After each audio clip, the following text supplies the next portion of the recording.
Hi, everybody. It's Jacqueline, and I'd like to share my point of view on digital transformations with you today. So, I like to boil things down to their core concepts. So, I'm only going to focus on 3 items today, but just note that there's obviously more elements that and phases and things that you have to figure out when you are working on a massive digital transformation. However, I find that if you really focus on these 3, it tends to pay a lot of dividends. And so that's why I, in my experience, focus on these. So the first is getting buy-in from leadership to make sure that you're really going to have some long-term impact. The second is managing your innovation like a portfolio. So testing and learning, managing your risk and your reward. And then the third is you're figuring out your operating model. How are you going to systemize this? How are you going to bring it to life and actually infuse it into the day-to-day operations of your enterprise, company, organization? And I find that if you really focus on these 3, what will start to happen is that digital transformation or having a digital mindset is going to naturally become part of the DNA of your place of business. Eventually, it's just going to feel like it's everybody's job to do this, to bring in new technology, to bring in new processes and new ways of thinking and doing things. All right, let's talk about the first part of this, leadership support. Obviously, getting leadership support and buy-in is super important for long-term impact. When you are working on a digital transformation, rarely is it going to happen in 6 months, right? It's going to be a year, 2 years, 3 years, 4 years, even depending on the size of the organization and the effort. So because of that, rarely are you going to get the scope right. I hate to break it to you. When you have a massive roadmap, things are going to change, and they should, right? As you learn things, as you get new insights, you should evolve that roadmap. Now, the other reason, though, this is so key is because you could have changes in management. So leaders could move on to different roles, leave the organization, whatever the case may be. And so it's important to have several people at the leadership level bought into what you are doing to make sure that they can see the value in continuing to invest in the work that you are bringing to life. So quick tips here on how to do this. One is framing the issue. So align your effort, your pitch with the strategic goals of the organization. How does, what's top of mind for them? What are the pain points? What are they struggling with? Where are there areas to really accelerate certain efforts or initiatives that they care about?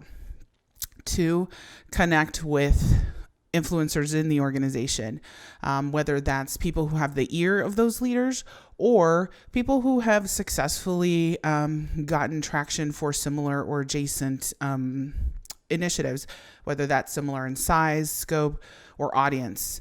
And then I am ever the UXer, so voice of customer. Voice of customer is so key.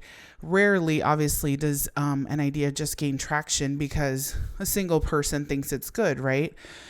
So mine your organization's data, qual and quant, to show, how it's going to improve the customer experience or potentially even bottom line results if you can make that connection. Try to really ensure that you're bringing the voice of those that are going to ultimately benefit from this and bridge that gap to the business results is going to achieve. All right, the second key item here is managing your innovation portfolio. And so this is really the test and learn phase, right? I really try to make sure that I am being a responsible innovator and part of my honestly creative process in general, but especially when you're thinking about digital roadmaps and transformations and things like that, it is so key to think about it obviously like an investment portfolio. You have to find that right balance of risk versus reward, and that will vary more than likely depending on the appetite for risk that your particular part of the business has or the business as a whole has. And so I have to be very, very careful in managing those investments, because if I am full out in just R&D, research and development mode all the time, I'm going to burn out personally. I'm going to get exhausted. It takes a lot of brain power to connect the dots of, what is out in the market and available, or what you're building, and contextualize it, right? Find the use cases, etc., the pilots, the tests, and, bring them to contextualize them for your particular needs. So because of that, for the sake of, my business, my budget, myself, it's important that not everything that I am pitching or putting forth is set out to radically change things. And only a portion of my portfolio, is focused on major, what I would call disruptive technologies to bring in. And that's also important because, to be honest with you, this gives you the ability to divest just as equally as it gives you the opportunity to invest. So it helps you avoid the pitfall, just thinking of it like a portfolio, helps you avoid the pitfall of falling in love with just, singular ideas or technologies that maybe your business isn't ready to adopt. And so making those small investments to check for alignment with the organization's goals are so key. So remember, manage your innovation like an investment portfolio. Okay, let's round it out with operating models. So this is where you systemize and strategize. And really for me, when I'm thinking about, how are we going to bring this roadmap to life? How are we actually going to operate, right, in this new world with these new technologies? What's the ecosystem going to look like? Obviously, there's some good, solid tech questions that you have to ask yourself. However, for me, what I try to not lose sight of during this phase is not just the connection between the people and the technology, although that is key, obviously, but also the new ways in which all the humans involved are going to have to reset their expectations on how they work with each other, especially if roles are evolving, if they're going away, if the scope of those roles is changing, like what I do in my day-to-day is changing.